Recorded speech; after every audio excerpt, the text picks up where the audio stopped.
Hello, aujourd'hui je te retrouve pour te parler d'une nouvelle œuvre et on va s'intéresser à un artiste qu'on associe au rococo. Aujourd'hui on va parler des Hasards heureux de l'Escarpolette, réalisé par Jean-Honoré Fragonard entre 1767 et 1769. Cette œuvre, peut-être que tu l'as déjà vue parce que c'est l'œuvre la plus connue de cet artiste. Pour te raconter son histoire, à l'origine, ce tableau est une commande faite par quelqu'un dont on n'a pas trouvé encore l'identité. Et tu vas avoir Charles Collet, qui est un chansonnier et aussi un auteur dramatique, qui va rapporter les circonstances de la commande. Apparemment, le commanditaire avait d'abord passé cette commande à Gabriel François Doyen, mais ça ne va pas être lui finalement qui va la réaliser, puisque je viens de te dire que c'était Fragonard. Le commanditaire va quand même, à l'origine, expliquer qu'il désire au roi que vous peignissiez madame sur une escarpolette qu'un évêque mettrait en branle. Vous me placerez de façon, moi, que je sois à portée de voir les jambes de cette belle enfant, et mieux même si vous voulez égayer davantage votre tableau. Doyen, il va dire quand même qu'il faut aussi un petit peu rajouter quelques petites choses à ce tableau, comme par exemple faire voler la pantoufle de la dame et que des amours devaient les retenir. Effectivement, tu vas retrouver ça chez Fragonard. Par contre, c'est difficile de dire que Fragonard a repris l'idée du premier artiste qui était en charge de ce tableau, parce que c'est quand même quelque chose de typique dans le style de Fragonard.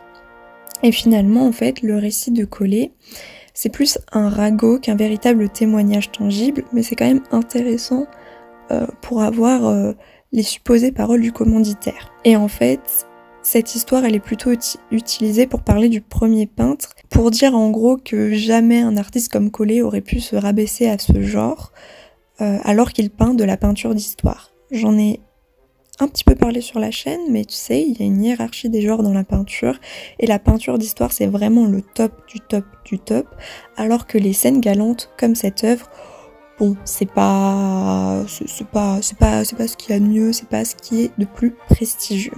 Fragonard, quand il sera en charge de cette peinture et que l'artiste responsable de cette toile va changer du coup, il va réussir à répondre à la commande en représentant une scène très osée pour l'époque. Alors peut-être que toi tu vois ça, tu te dis non mais il y a juste de la végétation, deux gars, une meuf, je vois pas ce qu'il y a d'osé, il n'y a pas de nudité, il n'y a rien de tout ça. En fait, si tu regardes bien l'homme, il semble s'être éveillé d'un rêve. Et pile à ce moment-là, c'est comme si cette femme en robe rose sur une balançoire lui apparaissait à son réveil. Ici, l'homme, si tu regardes bien où va son regard, il la regarde pas dans les yeux, mais il regarde plutôt sous ses jupons. En plus de ça, la femme a ses bas qui sont pas très montés, donc tu t'imagines bien, qu'il n'observe pas le doux visage de sa bien-aimée.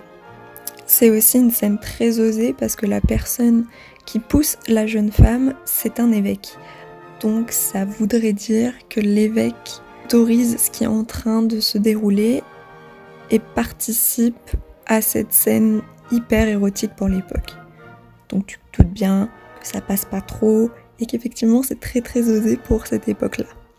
Ça sera tout pour cette œuvre aujourd'hui, même s'il y a plein d'autres choses à dire, mais on va rester sur un format court et je te retrouve demain pour une nouvelle vidéo. Salut!